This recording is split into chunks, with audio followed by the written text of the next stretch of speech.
أشرقت نفسي بنور من فؤادي حينما رددت يا رب العباد. دوبارہ وحی کا آنا. جیسا کہ پچھلے پارٹ میں بتایا گیا تھا کہ پہلی وحی کے آنے کے بعد کچھ دنوں کے لیے وحی رک جاتی ہے. کچھ علماء یعنی کہ ودوانوں کے مطابق پہلی بار وحی آنے کے بعد آپ صلی اللہ علیہ وسلم کے اوپر جو خوف طاری ہو گیا تھا اس کے کم ہونے تک آپ صلی اللہ علیہ وسلم کے اندر دوبارہ وحی کے آنے کی اتسکتا یعنی کہ خواہش پیدا ہونے تک دوبارہ وحی نہیں آئی. جب محمد صلی اللہ علیہ وسلم کو پورا یقین ہو گیا انہیں اللہ نے نبی بنا دیا ہے اور وہ وحی کی بوجھ کو اٹھانے کے لیے پوری طرح تیار ہو گئے تو حضرت جبرائیل علیہ السلام دوبارہ وحی لاتے ہیں جس کا واقعہ خود آپ صلی اللہ علیہ وسلم نے بیان کیا ہے. اس کا خلاصہ یہ ہے کہ ایک بار آپ صلی اللہ علیہ وسلم کہیں جا رہے تھے کہ آسمان سے ایک آواز سنائی دی. جب انہوں نے اوپر دیکھا تو کیا دیکھتے ہیں کہ وہی فرشتہ جو ان کے پاس غار حرا میں آیا تھا آسمان اور زمین کے بیچ ایک کرسی پر بیٹھا ہے. اس سے خوف زدہ ہو کر آپ صلی اللہ علیہ وسلم زمین کی طرف جھک گئے. پھر واپس گھر آ کر کہا مجھے چادر اڑا دو مجھے چادر اڑا دو. مگر پھر اللہ نے سورہ مدثر کی پہلی 5 آیتیں نازل کی اور پھر وحی کا سلسلہ تیز پکڑتا گیا. وحی کیا ہے اور یہ کس کس طرح سے آتی تھی؟ اب یہاں پر آپ صلی اللہ علیہ وسلم کی زندگی کا حصہ روک کر یہ سمجھ لیتے ہیں کہ وحی کیا ہوتی ہے اور یہ کس کس طرح سے آتی تھی. وحی دراصل اللہ اور اس کے نبیوں کے بیچ بات کرنے کا اور پیغام پہنچانے کا ایک راستہ ہے.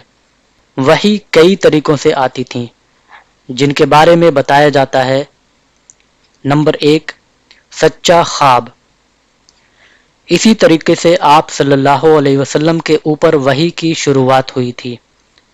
نمبر 2 فرشتہ آپ صلی اللہ علیہ وسلم کو دکھائی دیے بغیر آپ صلی اللہ علیہ وسلم کے دل میں بات ڈال دیا کرتا تھا. نمبر 3 فرشتہ انسان کی شکل میں آپ صلی اللہ علیہ وسلم کے پاس آتا تھا. اس صورت میں کبھی کبھی صحابہ یعنی کہ آپ صلی اللہ علیہ وسلم کے ساتھ رہنے والے لوگ بھی فرشتوں کو دیکھتے تھے مگر انہیں بعد میں بتایا جاتا تھا کہ وہ انسان فرشتہ تھا. نمبر 4 کبھی کبھی آپ صلی اللہ علیہ وسلم کے پاس وحی گھنٹی کے ٹنٹنانے کی طرح آتی تھی. یہ سب سے سخت طریقہ تھا وحی کے آنے کا.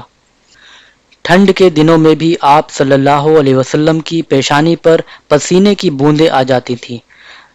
اگر اس وقت آپ صلی اللہ علیہ وسلم اونٹنی پر سوار ہوتے تو اونٹنی بیٹھ جاتی تھی. ایک بار اسی طرح کی وحی کے وقت آپ صلی اللہ علیہ وسلم کا پیر ایک صحابی حضرت زید بن ثابت رضی اللہ عنہ کے پیر پر تھا.